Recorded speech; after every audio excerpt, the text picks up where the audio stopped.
Et je pense qu'on est depuis quelques années dans l'administration et dans la politique. Et aujourd'hui, c'est un défi nouveau que nous avons d'être députés à l'Assemblée nationale. D'accord. Votre impression par rapport à cette nouvelle Assemblée? Si certains pensent que ça démarre mal, moi je dis que ça démarre bien, puisque c'est pour la première fois que dans ce pays on a une quasi-cohabitation. Vous avez deux forces politiques qui se battent. Je pense qu'il va falloir un vrai combat d'idées, un vrai combat de propositions, et ça ne peut qu'aider l'Assemblée à s'améliorer. Je pense que les conflits qu'on a eus à l'installation du bureau ont permis de toucher du doigt les défaillances du règlement intérieur, et qu'aujourd'hui tout le monde est d'accord qu'il faut évoluer pour faire améliorer le règlement de l'Assemblée. Après, les autres combats vont se faire sur le domaine dans les commissions, dans la bataille parlementaire, dans la mécanique parlementaire. Et je pense que cette assemblée, qui est une assemblée de transition, pour permettre à l'assemblée de gagner en qualité et d'évoluer. Voilà. Et qu'est-ce qu'on peut attendre de vous après les élections? Nous, on vient apporter, je pense qu'on vient apporter notre territoire en bandoulière avec les combats de nos territoires. Moi, je suis convaincu que dans ce pays-là, il y a pas mal de choses à faire, notamment l'équilibre des investissements. Je prends Dakar qui est la capitale, vous connaissez les terres, le BRT, KMS3, le stade Abdoulaye Wade, les autoponts. Depuis les chantiers de la il y a au moins 10 000 milliards qu'on a investi à Dakar. Alors que nous qui sommes dans les régions, dans les sites de régions, on se rend compte que ce niveau d'investissement-là n'est pas partagé. Aucune région au Sénégal ne peut bénéficier d'un coût d'investissement de 50 ou de 60 milliards. Je pense que Dakar ne peut pas connaître à agglomérer toute la population, à agglomérer tout l'endettement du pays, à agglomérer tous les investissements au détriment des autres territoires. On n'aura pas un développement harmonieux si la capitale est déconnectée de l'arrière-pays. Je pense que ce n'est pas de la cohérence territoriale. Et c'est les idées que nous venons en plus de toutes les problématiques que nous avons sur notre territoire et qui sont des problèmes d'ordre national. Je prends le cas de la pêche, je prends le cas de l'agriculture en milieu urbain, je prends le cas des abris provisoires, je prends l'abri de la carte sanitaire. Donc nous venons avec les problématiques de notre territoire et on espère voir ça dans les budgets et modifier la trajectoire du gouvernement. D'accord.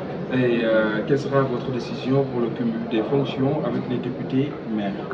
Moi, je pense qu'un député maire, c'est deux postes électifs qui sont compatibles. Je pense que c'est un débat, on ne peut pas amputer les débats, ça n'est pas le débat. Aujourd'hui, vous ne pouvez pas parler de ce pays sans parler du question du statut de l'élu local. Vous avez demain le maire Barthélémy Dias qui a été élu avec plus de 100 000 voix, demain qui court encore derrière un procès alors qu'il a été élu, réélu. Vous avez n'importe quel maire aujourd'hui qui est élu sur une nappe électorale bien supérieure à celle d'un député. Le député a une immunité parlementaire. Aujourd'hui, n'importe quel maire de grande ville, de chef de région ou de capitale peut tomber en prison pour des petites problématiques qui sont du fait d'un petit comptable ou d'un agent annexe. Je pense que la question du statut de l'économie locale, du financement des cultures locales précède la question du cumul des mandats. Donc il faut sérieux le débat et ne pas mettre les choses à l'envers. Maintenant, moi, comme d'autres sont frappés par des questions d'incompatibilité, moi je vais devoir me décharger de mes fonctions à la ville de Dakar.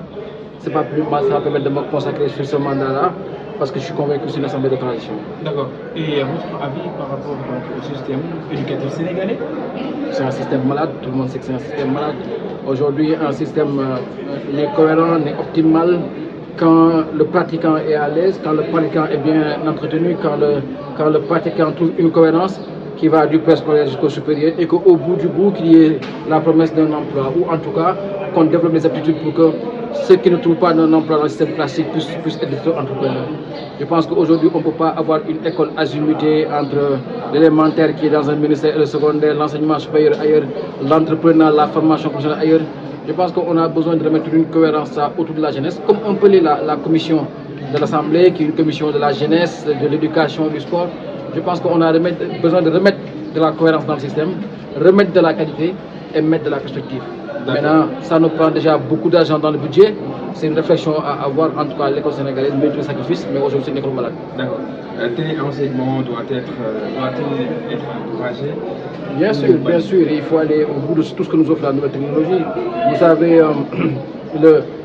lorsqu'il y a eu le coronavirus et que les gens ont dû s'isoler, lorsqu'on a été obligé de fermer les grandes capitales du monde, ça a révisé notre rapport au travail, notre rapport au présentiel sur le lieu de travail.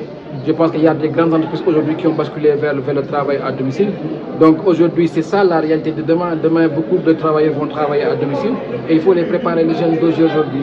Et puis, sur tous les mots qu'on a dans notre société, je pense que le téléenseignement sur le Coran ou autre chose peut permettre aux enfants d'apprendre beaucoup plus vite et c'est à nous de saisir les opportunités qu'à ça nous offre. Alors, un projet de loi, est-ce qu'on peut attendre un projet de loi ici à l'Assemblée nationale pour l'éducation? Bien entendu, je pense qu'on est en train de discuter la question des commissions et au vu de ce qui a été énoncé, la commission éducation va revenir à la coalition Yewwi Askan Wi.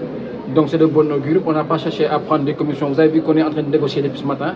On n'a pas cherché à prendre des commissions pour faire de la figuration. On va faire beaucoup de propositions de loi, beaucoup de commissions d'enquête, beaucoup de missions d'information. Le cœur du Parlement va battre, Inch'Allah. Donc la tournée académique et sociale, une plateforme qui œuvre donc dans l'éducation nationale. Mais j'encourage aujourd'hui, je pense qu'on est à l'aide de l'inclusion, on a besoin de toutes les idées, toutes les propositions. Je pense que ce que vous faites comme ce que d'autres structures font sur la place et qui ont eu à inventer des notions que les gens ont repris, je pense que chacun a son rôle à jouer, puisque si nous sauvons l'école, nous sauvons l'avenir du pays. Merci. Merci beaucoup. mbokk yi dalee nag jàmm seen site d'information Dakar Live TV yéen ko gisandoo en direct ñoo ngi fii ni ci séance plénière bi nga xam ne war nañ passé vote ci comité yi nga xam ne war nañ ko tëral depuis lors député yi ñoo ngi ñëw benn par benn ginnaaw ba ñu saytoo gis ne que député yi am na ñu bëri ñoo xam ne teewaguñu ci seeni place pour ñu commencer vote yi nga xam ne war nañ ko passé tey jii nga xam ne mooy mardi ginnaaw ba ñu gisee keroog tëral nañu assemblée président assemblée nationale ak questeur yeeg secrétaire général yeeg ak tamit ñi nga xam ne ñoom ñooy vice président assemblée nationale tey jii ñoo ngi xaar ñi nga xam ne war nañ ko tëral mi nga xam ne mooy comité yi nga xam ne ñoo war a diligenter affaires yi nga xam ne war na faire passer les votes fii nii ci assemblée nationale ginnaaw ba ñu toogee depuis convocation bi nga xam ne def nañ ko nooy 10 heures ba léegi député yi yéen a ngi gis noonu Abdou Mbow mu ngi noonu di soog a yegg si il fait 16 heures Abdou Mbow mu ngi soog a dugg nii fii nii ci assemblée nationale yéen a koy gis mu ngi saafonteeg ay mbokkam député yi nga xam ne teewlu nañ foofu noonu ci assemblée nationale xanaa di leen bàyyi ngeen seetaan lii xew assemblée nationale ba leneen li ci rot ñu ñëw baaxee leen ko yéen téléspectateurs yi ci Dakar Live TV jërë ngeen jëf.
anamu. gis naa ko fi de sol lu noir. mais kooku amul kii nii kooku dafa rafet de mais kii moo gën a jox noonu. solee ba ñëpp daal. macha allah. bureau kan. bureau kan. ça va. du vert sur du vert avec une petite vert.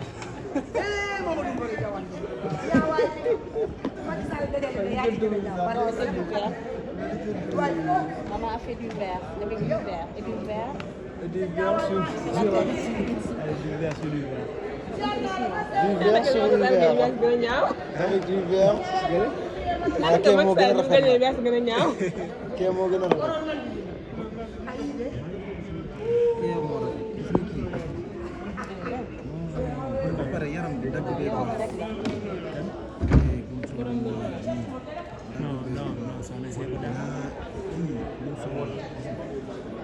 ay yow yi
Masyaallah, sesuai rek kan. Maam Jaara moom danaa lay tàngal nii rek waaye Dam ji.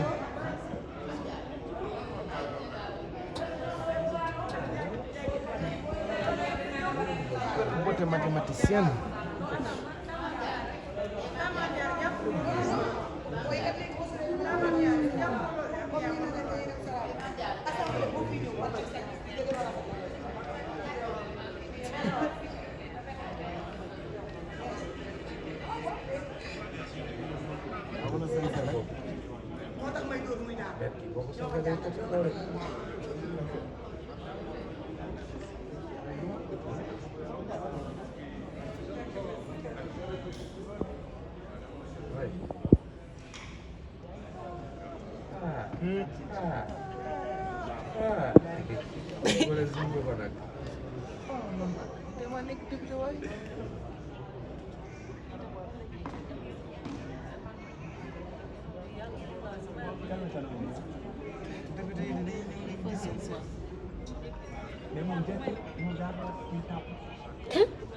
ay